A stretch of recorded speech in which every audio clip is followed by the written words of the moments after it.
Hello students, today we will learn one of the very important concept which is UDF, user defined function.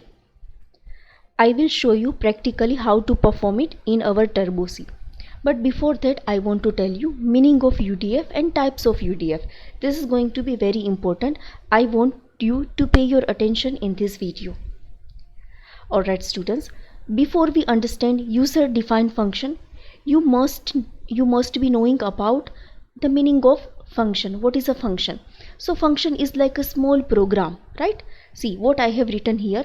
A function is a self-contained program segment that carry out some specific task. Every function will perform some task. Say for example, printf is a function, scanf is a function. What is the task of printf? It will print something. clrscr is a function. What is the task of clrscr? It will clear the screen, right? So C language consists so many functions. In every program we write a function, main function, right? If we want to divide functions into two categories, then one, library function, which is already there in C language, which is also known as predefined function. We don't have to create it. It is already available with C language. Say for example, our printf, scanf, getch, clrscr, these are already available in header file. What are the header file? That I have explained in the previous video in lecture 2. You can just go through that video. And second category of function is user defined function. Those functions are not available in library function that we have to create by ourselves.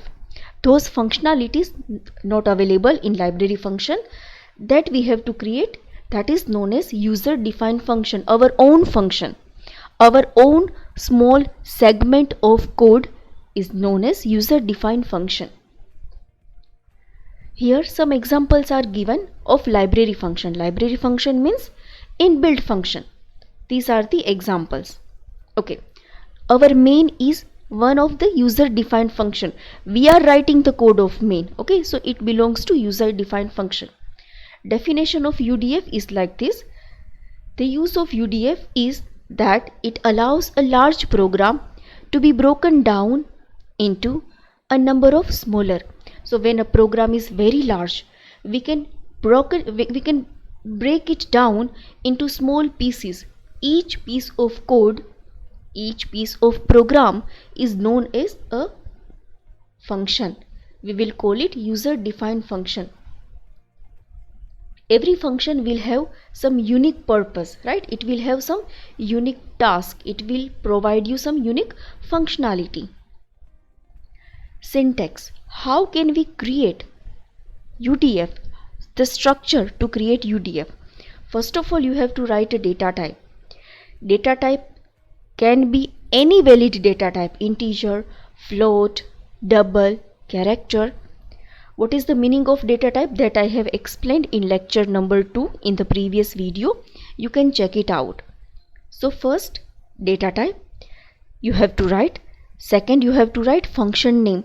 Function name you can give any name. Okay, you can give any name you want. After that every function will be followed by argument. Whatever you will write in this bracket, that is known as argument of function. So first data type, then function name, then number of arguments. In some of the function there can be 0 argument. Okay, so it is not necessary that in every function you have to give this argument. Arguments are also known as parameter. This is an example. Can you see? First data type, then avg. Avg is function name, and then integer a, integer b. There are 2 arguments.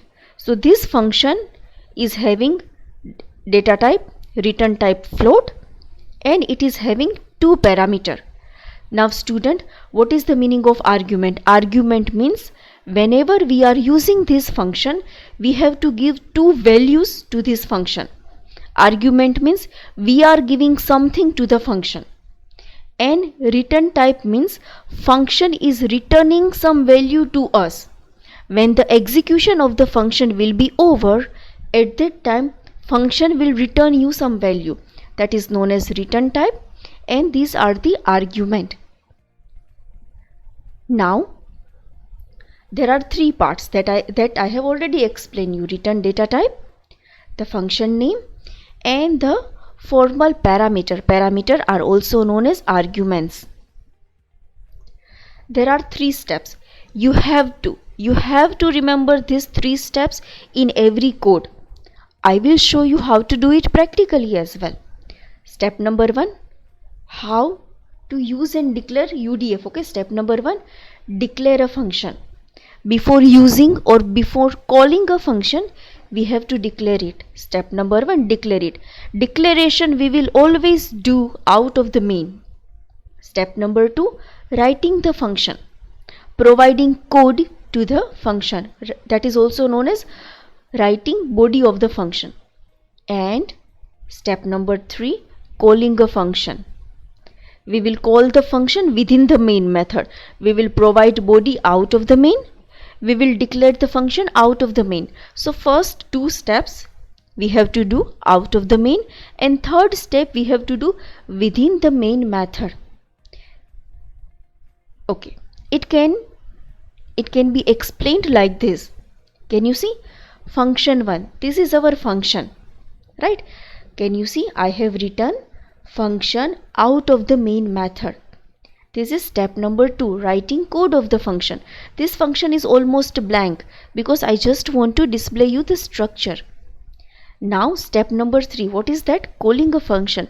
I am calling a function inside the main.